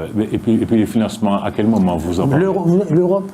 Maintenant, oui. Oui, mais je veux dire que quand vous allez voir l'Europe, vous avez sous votre bras ce que je viens de vous dire là, et l'Europe va vous aider. Sauf que l'Europe peut ne pas avoir intérêt, parfois, parce que l'Europe vous donne de l'argent, et que vous allez acheter des voitures brésiliennes, des machins brésiliens, l'Europe ne va pas marcher. D'accord. Bon. Alors écoutez, en conclusion, monsieur Larcher, moi je vous dis, vous êtes d'accord ou pas, ça c'est votre problème, mais moi je vous dis que la nouvelle formule des plans, la manière de les mettre en œuvre, s'appelle aujourd'hui la contractualisation. Parce qu'avant, les plans auxquels vous faites allusion, c'était des lois. On disait, le plan Monet de 1945, c'était un plan de reconstruction, on disait qu'il fallait reconstruire les bâtiments, les infrastructures et tout. Aujourd'hui, on se dit, il faut que nous réussissions la transition énergétique. Sortir de tout ce qui est carboné, du thermique et tout, et aller vers des énergies propres, qui préservent la planète, préservent les générations qui viennent. C'est un plan, mais qui est réalisé comment? De manière contractuelle. C'est-à-dire que toute personne qui a un projet qui entre dans cette orientation bénéficie de moyens de le faire. Moi, par exemple, écoutez, j'ai chez moi l'énergie solaire, ma maison est quasiment autonome grâce à l'Europe. Parce que j'ai une entreprise qui bénéficie des fonds européens et qui me dit, monsieur, au lieu de payer 20 000 euros, vous n'allez payer que 9 ou 10 000 euros. Parce que l'Europe met le complément. Et bien, tout de suite, j'ai adhéré à ce projet, à ce plan d'électrification solaire. Et puis, je bénéficie chez moi de l'énergie solaire. Et je souhaite que le maximum... Vous ne payez pas d'électricité alors? Alors, en ce moment, ma facture est passée à EDF de 160 euros à maintenant 40 euros. D'accord. Vous habitez où? Au Gaumont, en zone périurbaine. Périurbaine, oui. Je veux dire que si tous vos voisins faisaient la même chose, vous pourriez échanger l'électricité. Non, mais écoutez, mais le pire, c'est qu'il y a des gens qui me disent, mais c'est qui entreprise fait ça? Je dis, voilà, c'était là. Bon, je n'ai pas fait la pub. Vous pouvez le faire. C'est Systeco. C'est quoi? Ils me disent, mais écoutez, parlez-en. Parce que moi, si j'ai adhéré à ça, c'est un copain à moi, il m'a dit, je viens de faire ça, c'est extraordinaire.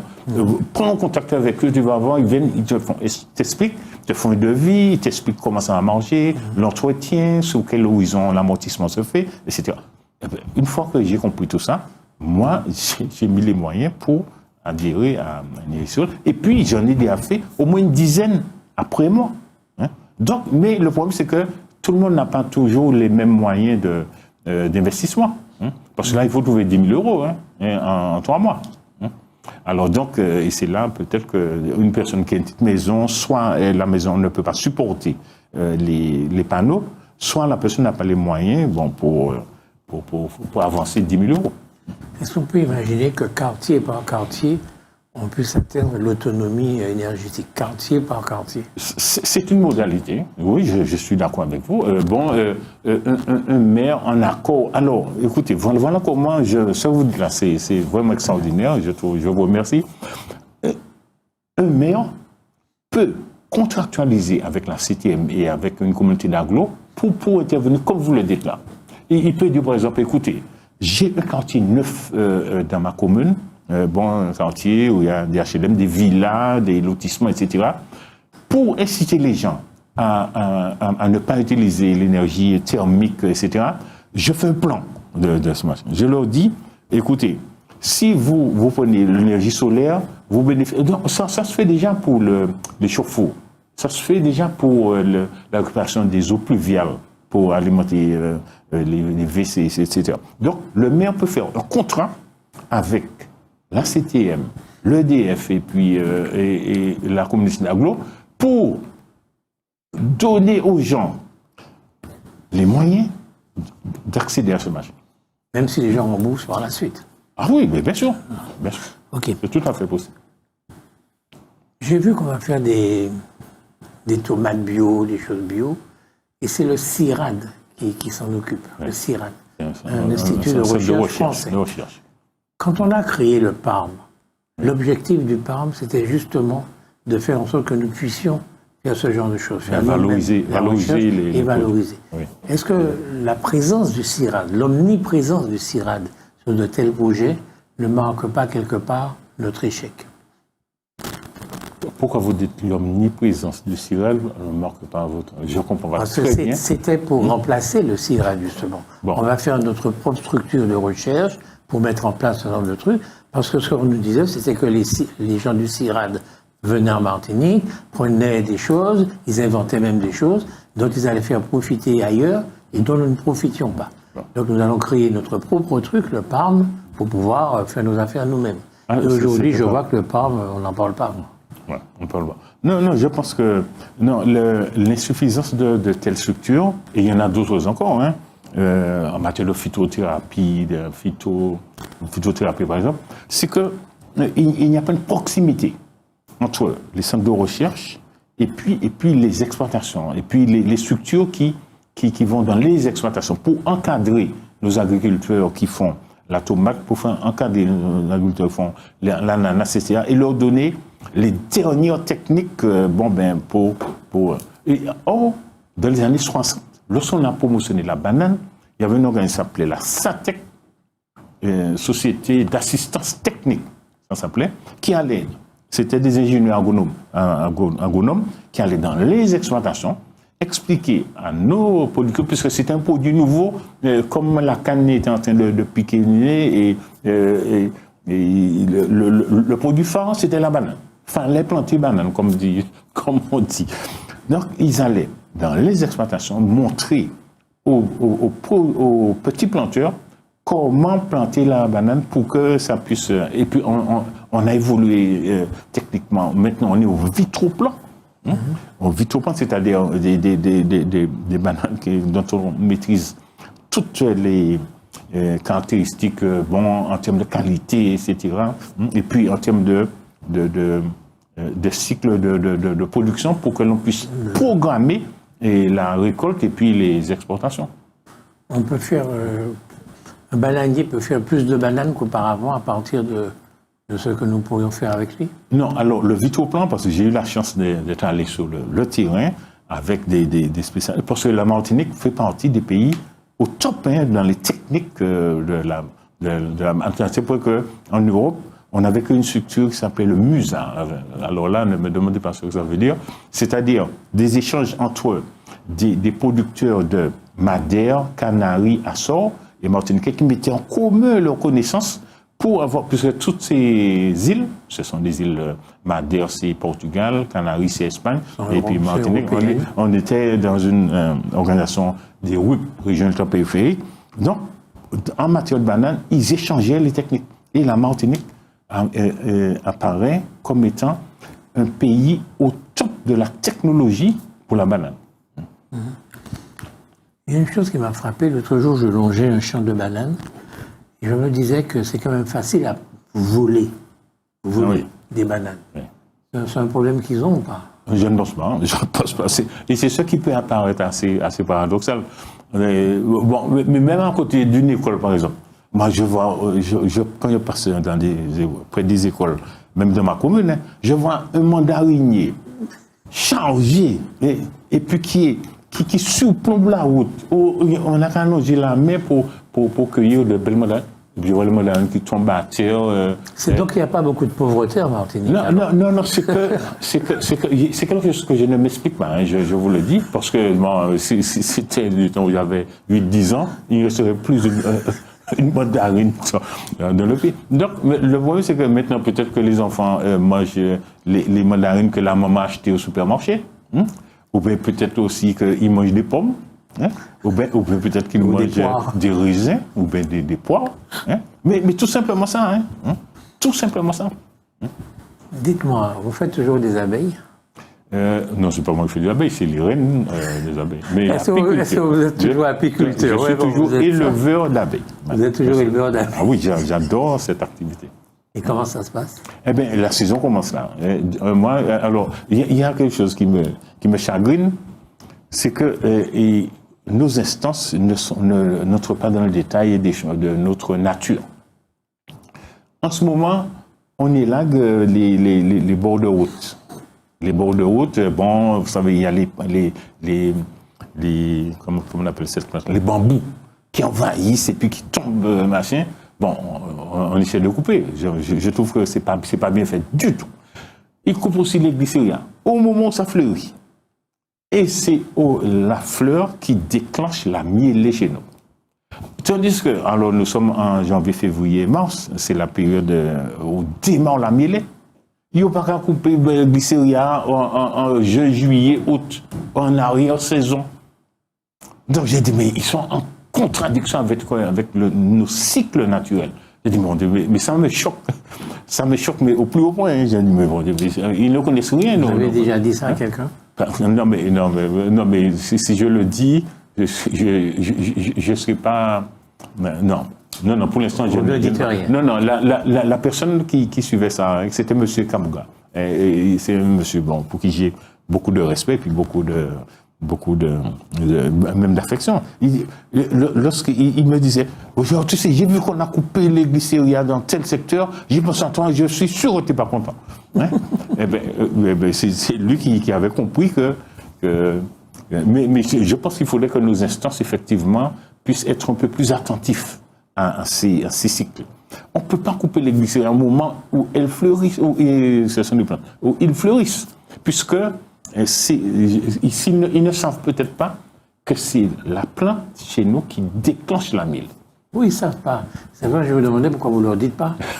Moi, mais je pense qu'il faudra que je le fasse. Il faut leur dire, parce que c'est pas par... Ils ne savent pas, ça peut arriver.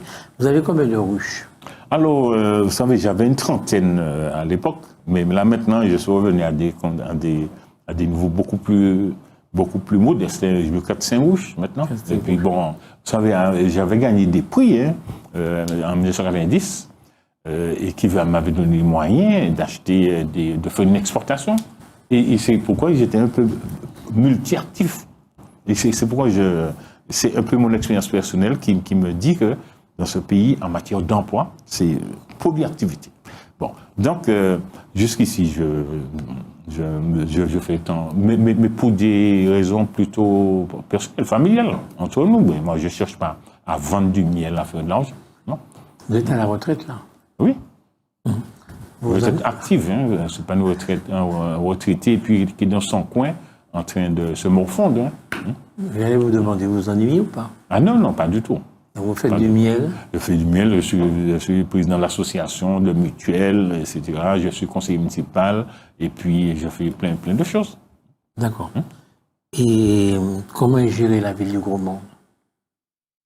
Monsieur Lanchier, vous allez me faire refaire de la politique, c'est ce que je voulais hésiter. Mais vous êtes un élu politique, non. conseiller municipal. Non, le Gros Monde, à mon avis, est dans un cycle qui est très, très, très négatif, très préoccupant. À tel point que, c'est vrai, je me suis présenté aux élections municipales de 2020. Vous savez comment nous avions intitulé notre liste? SOS pour le Gros Monde. Oui, alors non, vous rigolez. Alors, bon, à l'époque, je me dit, mais non, vous girez, ça fait belle phrase. Et puis maintenant que les gens voient qu'on n'arrive pas à faire un projet sorti au monde, ni l'église, ni le stade, ni l'éclairage, ni les infrastructures, ni l'entretien de la commune, ils se disent, mais pour de bon, on est en marche arrière. Hein? On est en marche arrière. Et je le dis, c'est pas pour noircir le tableau, ni pour critiquer de manière facile l'édilité. Je me dis qu'il est incapable de mener un projet dans la commune, à part faire des choses d'apparence, telles que les foires agricoles, les foires aux plantes, des choses comme ça. Oui, mais ça ne remplace pas une infrastructure. D'accord. Est-ce que vous en avez fini avec la politique? Est-ce que aux prochaines municipales, vous serez candidat? Ah non, là je peux vous le dire très clairement. Moi, mais par contre, je ne peux pas gommer tout le travail qui a été fait, puis tout l'espoir que j'ai suscité chez des gens. Donc, c'est plus dans la transmission. Donc, s'il y a une nouvelle équipe qui apparaît, et puis qui présente des personnes crédibles avec une intention, non pas le pouvoir, mais le pouvoir de faire, le pouvoir de faire avancer la commune, résoudre les questions. Par exemple, une église. Une église, c'est un lieu c'est un lieu sacré pour les gens. Mais depuis 2007, on n'a pas d'église au Roman. Enfin, bon, l'église a été ébranlée par le tremblement de terre. Et la nouvelle équipe qui avait gagné en disant « Ouais, je repars ça en 3 mois. » Écoutez, cette équipe-là va avoir bientôt 2 fois 6 ans, 12 ans, et ils n'ont pas planté un clou pour réparer l'église. Ils sont dans des procédures, des plans de financement qui se contredisent, qui s'entassent. Et puis, en termes de réalisation, rien, parce qu'ils n'ont pas un minimum de maîtrise de la notion de projet. D'accord. Donc, une équipe qui n'est pas compétente au pouvoir actuellement, vous dans l'opposition, vous ne vous présentez plus. Est-ce qu'il y a des jeunes qui percent? Est-ce que vous voyez arriver une nouvelle génération? Ou est-ce que les jeunes n'en ont rien à faire? Non, il y a effectivement des... Non, ça attire quand même. La gestion municipale, ça attire de nouvelles ambitions, de nouvelles personnes.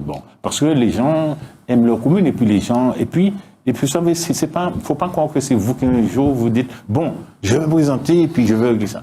Très souvent, c'est des gens, c'est le contraire. C'est des gens qui vous disent « Tu as les capacités, mets-toi là, nous là et puis Donc, ce n'est pas une démarche individuelle. Très souvent, c'est pour reparler comme M. Darcier, il a été réquisitionné. Les gens voient en vous quelqu'un qui est porteur d'avenir, porteur de solutions, puis qui a un savoir-faire. C'est un peu comme ça se passe. Vous n'allez réquisitionner personne, puisque mais non, vous êtes un démocrate. Vous allez solliciter les gens. Alors, est-ce que vous avez des gens... Bon, il y a par exemple Madame Bardol, qui est une gouverneuse, Madame Tali Bardol. Bon, c'est une personne, elle est jeune, c'est une femme, et puis elle a de l'expérience, et puis elle a une image de personne consensuelle, qui ne cherche pas à dire. Parce que dans les communes, il y a 2 choses qui sont mortelles, c'est les règlements de compte, et puis les questions de personnes. Dès que vous êtes entré dans ce panier de crabes, vous n'en sortez pas. Vous n'en sortez pas. Donc, il faut être neuf. Alors, donc, ce que je lui souhaite, c'est de rester une personne neuve, qui n'entre pas dans les questions de personnes, qui n'entre pas dans les règlements de compte, pour qu'elle puisse donner un avenir à cette commune. Au Gaumont. Sinon, le Gaumont, je vais vous dire, on vit des jours immobiles, pour parler comme Zobel. En même temps, tant pis pour vous qui n'êtes pas au bord de mer. Mais nous avons l'océan de verdure, monsieur. L'océan de verdure. L'océan de verdure. Est-ce que vous souhaitez dire autre chose que je ne vous ai pas donné l'occasion de dire? Rien de particulier, mais sinon, on est encore en début d'année. Je souhaite à tous mes compatriotes, martiniquais, et à tout le monde, la santé. Parce que pour moi, c'est la seule richesse qui puisse exister, et on voit sa valeur lorsqu'on l'a perdue. Donc, je souhaite aux gens, à tout le monde, de faire attention à leur santé, parce que c'est le bien le plus précieux qui puisse exister. Et puis, je souhaite que notre pays puisse mieux sortir des divisions, avoir plus d'éléments qui nous rassemblent, plutôt que des choses qui nous divisent. D'accord. Est-ce qu'en 2 minutes, M. Girard, je sais que ça vous préoccupe, c'est un sujet qui vous préoccupe, c'est celui de la démographie. Est-ce qu'il y a vraiment quelque chose qu'on puisse faire pour empêcher le dépeuplement? En fait, 2 questions. Est-il important d'empêcher ce dépeuplement? Et qu'est-ce qu'on peut faire? Je vais dire ça en 3 minutes, on en a déjà parlé. Bon. Mais ça me paraît tellement important aussi que j'aimerais terminer l'interview sur ça. Alors, je pense que il faut qu'on donne des solutions aux jeunes. Si les gens partent, c'est parce que les gens n'ont pas de solution ici. Bon. Donc, avec la France et l'Europe, on pourrait demander, ou bien exiger même, exiger, s'il le faut descendre dans la rue, moi je suis prêt à descendre dans la rue, pour avoir des structures qui retiennent les jeunes, ou bien qui attirent ceux qui sont partis pour qu'ils reviennent. Bon, prenons un cas concret, en matière de médecine par exemple. Chaque année, la Martinique produit 3300 bacheliers. C'est une moyenne de ces 5 dernières années. Sur les 3300, il y en a plus de 2000 qui partent. Parce que notre université ici n'est pas attrayante, etc. Et on a la première année de médecine en Martinique. Chaque année, 800 inscriptions en médecine. Ils font une première année en Martinique, ils font une deuxième année en Guadeloupe, etc. Et après, ils sont obligés de partir. Pourquoi n'avons pas une université de médecine avec un cycle entier chez nous, en Martinique, en Guadeloupe, en Guyane? La Dominique, qui a à peine 200 000 habitants, non, je pense que c'est même moins, a 2 universités américaines. La Dominique, qui est 2 fois plus petite que nous, a 2 universités américaines en médecine tropicale. Donc, je pense que c'est quelque chose que l'on peut, je ne dis pas facilement, que l'on peut logiquement exiger de la France. Et puis, ça se ferait du sens. Moi, je suis pour que des professeurs français, européens, allemands et tout viennent ici, nous éclairer dans la médecine tropicale, la médecine contre le Zika, contre la dengue, contre les machins, et puis d'autres choses encore, le chlordécone, tous ces machins-là. Pourquoi? Parce que ça veut enrichir la recherche mondiale. Comment peut-on faire de la recherche en médecine tropicale à Laval? Bon, vous allez me dire que bon, c'est là qu'il y a les professeurs, mais je vais vous dire, la réalité, c'est ici. En matière de plantes, par exemple, la France s'enorgueillit qu'elle a les territoires ultramarins qui ont la plus grande richesse en biodiversité. Pourquoi l'organisme qui fait la biodiversité, qui a créé Ségolène Royal, j'oublie son nom, l'agence de la biodiversité, pourquoi elle est en France, à Montpellier? Ça devait être en Guyane, en Guadeloupe ou en Martinique, où nos jeunes iraient faire des recherches sur les molécules. Ça ne me gêne pas qu'ils aillent en Guyane ou en Guadeloupe. Mais ça ferait du sens. Mais voilà le type de démarche, je pense qu'il faudrait que nous fassions pour que, comme on est un pays qui produit de la matière grise, qu'on puisse leur donner des orientations avec des solutions. Lorsque maintenant en matière de de phytothérapie, vous trouvez des molécules pour lutter contre le Covid et tout. Eh bien, écoutez, on est dans un système qui participe de la mondialisation, puisque c'est un problème mondial. Donc voilà, à mon avis, le type de projet, le type de plan, pour parler comme vous, que nous pourrions négocier avec la France et l'Europe. Donner des solutions à nos jeunes. D'accord. Vous en avez donné quelques-unes, là. C'était intéressant. En matière solaire, même chose. Oui, c'est vrai. Chers amis de Canal Martinique Télévision, chers amis de LCL, merci de votre fidélité, merci de nous avoir été attentifs, aux propos de M. Raphaël Vougira. Raphaël Vougira est conseiller municipal dans l'opposition dans la ville du Gros Monde. Le Gros Monde étant une ville du centre de la Martinique. M. Vougira. Et la plus belle commune de Martinique. Voilà. Et donc, c'est dommage que vous terminiez par un mensonge. Le Gros Monde n'est pas la plus belle commune de Martinique. Voilà, comment dire, énervez-vous, non? Non, mais écoutez, je ne suis pas susceptible. Chacun ses goûts. Je ne suis pas susceptible. D'accord, merci beaucoup. Merci Jordan pour votre réalisation. Au revoir et à très bientôt.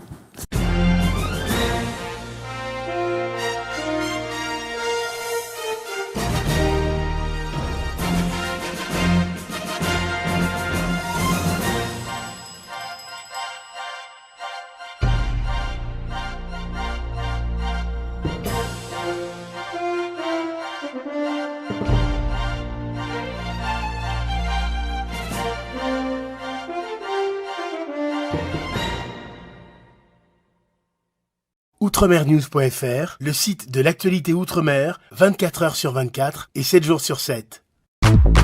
Retrouvez la chaîne Outremer News sur YouTube.